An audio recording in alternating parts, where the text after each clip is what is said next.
कक्षा 9 के भैया बहन ध्यान देंगे।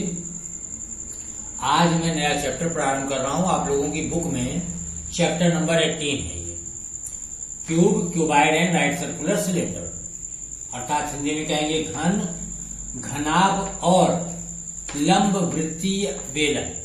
ये वाला है, इसका पहला पार्ट आज मैं ले रहा हूं। सबसे पहले मैंने यहाँ फार्मूले लिखे हैं, ध्यान दीजिए फार्मूले पर। ये आकृति कहलाएगी घनाभ और ये कहलाएगी घन। घनाभ वह होता है जिसकी तीनों कोरें समान नहीं होती, केवल दो ही कोरें अधिकतम समान हो, तीसरी नहीं होनी चाहिए। और यदि तीनों समान हो जाए तो उसे हम कहेंगे घन।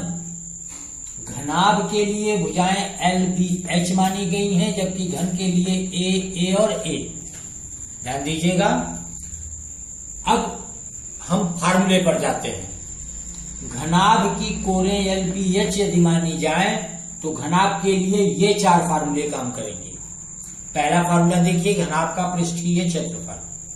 पृष्ठीय क्षेत्रफल का अर्थ क्या है? यदि आप किसी रूम में बैठे हैं तो रूम में 6 फलक आपको मिलते हैं, 6 पृष्ठ या 6 तल, जिनमें 4 दीवारें होती हैं, एक छत होती है और एक आधार होता है या फर्श होती है। अर्थात 6 तलों का जब क्षेत्रफल आप जोड़ देते हैं तो उसे हम कहते हैं संपूर्ण पृष्ठीय क्षेत्रफल। देखिए घनाभ का संपूर्ण पृष्ठीय क्षेत्रफल या पृष्ठीय क्षेत्रफल क्या होगा? फार्मूला है 2 ब्रैकेट में L B plus B H plus H L. ये पहला फार्मूला हो गया। घनाभ का पार्श्व पृष्ठीय, पार्श्व पृष्ठीय का मतलब होता है चारों दीवारों का क्षेत्रफल। ध्यान दीजिएगा, पार्श्व का मतलब होता है लंबवत। तो यहां पर जब लंबवत पृष्ठ के आधार पर यदि आप चलें तो फार्मूला होगा 2l plus B of H. अब तीसरा हमने लिखा है घनाभ का विकर्ण। ध्यान दीजिएगा, किसी भी घनाभ या घन का विकर्ण किसी भी छड़ की वह अधिकतम लंबाई होती है जो उसके अंदर रखी जा सकती है। अर्थात एक ऊपर वाले कोने से सम्मुख नीचे वाले कोने तक की पूर्ण लंबाई को ही विकर्ण हम कहेंगे। अब यहां देखिए इसका फार्मूला क्या होता है घनाभ के लिए, √l² plus B square plus H square. और लास्ट हमने लिखा है घनाभ का आयतन, जिसे आप कहते हैं एल बी एच, अर्थात L into B into H.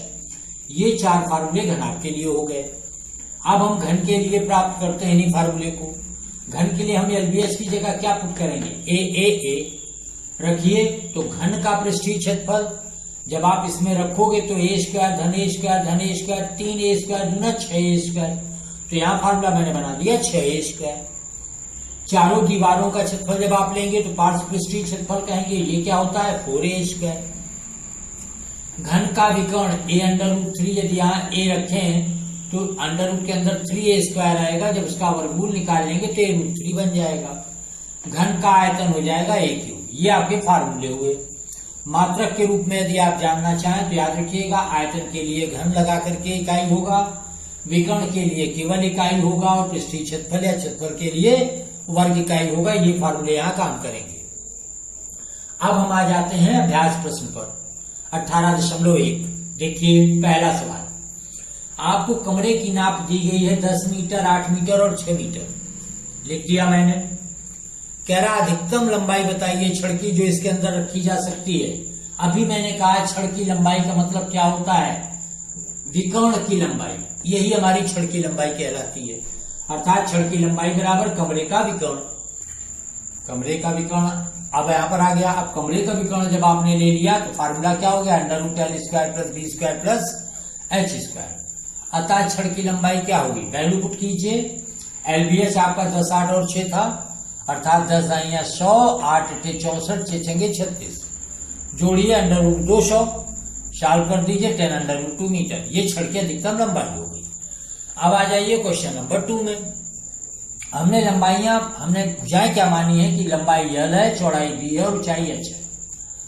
अब जब इतना मान लिया तो जो प्रश्न में कह रहा है, क्या रहा है कि तीनों कोरों की लंबाइयों का योगफल 19 है, अर्थात l plus b plus h बराबर 19। विकर्ण की लंबाई 5√5, अर्थात √l² plus b square plus h square बराबर 5√5। वर्ग कर दीजिए इसका तो रूट खत्म हो गया, l² plus b square plus h square बराबर 125। यहां तक आपने सॉल्व कर लिया, दोनों समीकरण मान लिए। अब क्या करते हैं?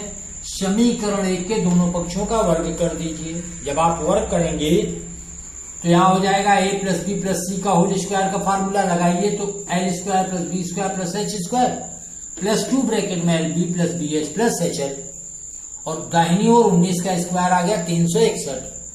अब देखें ये पूरा पद मैंने यहीं रख लिया 2LB plus B H plus H L को, राइट हैंड में हो गया 361 minus L square plus B square plus H square अर्थात माइनस 125। ध्यान दीजिएगा इसको पक्षांतर मान करके मैंने वैल्यू पुट कर दी है, इसलिए घनाभ का पृष्ठीय क्षेत्रफल क्या आ गया घटाने पर 236 वर्ग सेंटीमीटर। ये हो गया क्वेश्चन नंबर 2। 6 में आते हैं। घन के विकर्ण की लंबाई दिया है 8√3 सेंटीमीटर।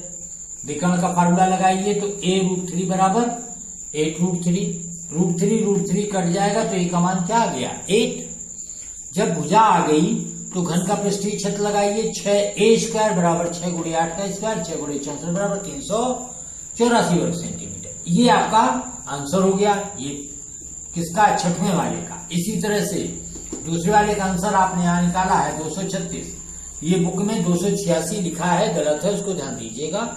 Thank you.